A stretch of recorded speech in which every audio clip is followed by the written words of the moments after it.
रात भर हरिदत्त की आंखों में नींद नहीं थी। बस जमीन और जिम्मेदारियों का बोझ था। आगे जो हुआ उसने पूरे गांव की किस्मत बदल दी। वो कहानी है सोनपुर गांव की। छोटा सा गांव, लेकिन बड़े दिल वाले लोग। और उसी गांव में रहता था एक गरीब किसान, हरिदत्त। हरिदत्त के पास न ज्यादा जमीन थी और ना ही ज्यादा पैसे, लेकिन उसके पास थी ईमानदारी और मेहनत।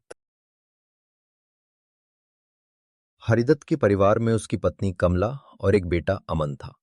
अमन पढ़ने में बहुत होशियार था, लेकिन गरीबी के कारण कई बार उसकी पढ़ाई रुकने की कगार पर आ जाती थी। हरिदत्त रोज सुबह सूरज निकलने से पहले खेतों में चला जाता और शाम ढले घर लौटता।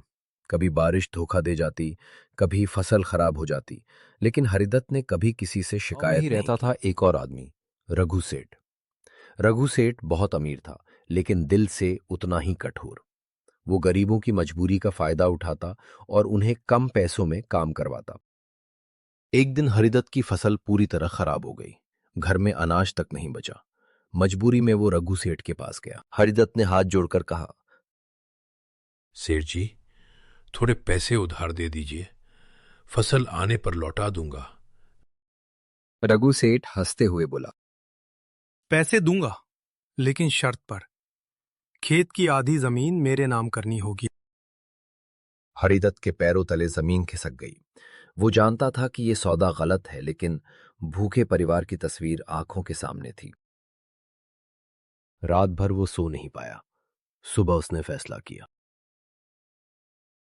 गलत रास्ते से मिली मदद जिंदगी भर का बोझ बन जाती है। मैं ये सौदा नहीं कर सकता। हरिदत्त ने रघु सेठ की शर्त ठुकरा दी। दिन बहुत मुश्किल थे और कमला ने अपने गहने बेच दिए। अमन ने ट्यूशन पढ़ाना शुरू कर दिया। हरिदत्त ने दिन रात खेत में मेहनत भी की। धीरे धीरे समय आगे बढ़ा। एक दिन गांव में खबर आई कि सरकार ईमानदार किसानों की मदद करेगी। गांव के मुखिया ने हरिदत्त का नाम आगे बढ़ाया। अफसर आए, जांच हुई और हरिदत्त की ईमानदारी सबके सामने आ गई। उसे बीज मिले, आर्थिक सहायता मिली और खेती की नई ट्रेनिंग भी। अगली फसल में हरिदत्त ने जान लगा दी। इस बार उसकी फसल पूरे गांव में सबसे अच्छी हुई। उधर रघु सेठ ने लालच में आकर गलत तरीकों से खेती की और नकली खाद इस्तेमाल की। नतीजा, उसकी जमीन बंजर हो गई। समय बीत गया। हरिदत्त का बेटा अमन पढ़ लिखकर अफसर बन गया।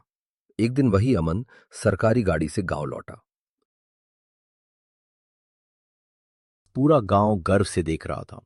रघु सेठ लाठी टेकता हुआ आया और सिर झुकाकर बोला, हरिदत्त, मैंने तुम्हें कमजोर समझा था।